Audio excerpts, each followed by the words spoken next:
Welcome back Telugu movie reviews. Sick journey అనే ఒక movie sun next OTT ప్లాట్ఫామ్లో తెలుగులో కూడా స్ట్రీమ్ అవుతుంది. ఈ మూవీ యొక్క రన్ టైం వచ్చేసి 2 hours 10 minutes ఉంది. ఈ మూవీ ఎలా ఉంది అంటే యావరేజ్. ఈ మూవీ యొక్క స్టోరీ విషయానికి వస్తే చాలా సింపుల్ స్టోరీ. హైదరాబాద్లో వరుసగా మర్డర్లు జరుగుతాయి. ఎవరికైనా ఫోన్ వచ్చిన వెంటనే చెవులో నుంచి రక్తం కారి మరి చనిపోతారు. మరోవైపు సెల్ సిగ్నల్స్ని కంట్రోల్ చేసే గవర్నమెంట్ ఆఫీసర్స్ కూడా కిడ్నాప్ అవుతారు.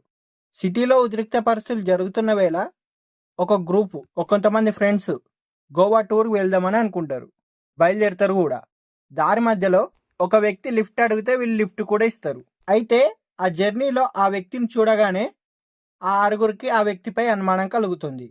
ఈ క్రమంలోనే ఆ ఆరుగురిని ఆ సైకోని టెర్రరిస్టులు కిడ్నాప్ చేస్తారు. ఇంతకీ ఆ టెర్రరిస్టుల డిమాండ్ ఏంటి? ఫోన్ వచ్చిన వెంటనే కొంతమంది ఎలా మరణిస్తున్నారు?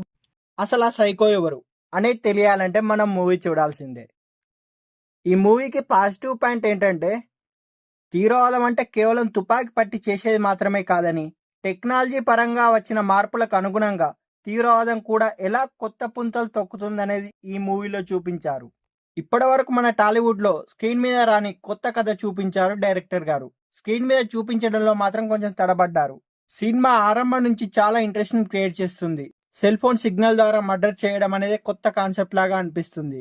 ఈ సినిమా ఓటీటీలోనే ఉంది కాబట్టి ఒకసారి చూసేయండి. One time watchable.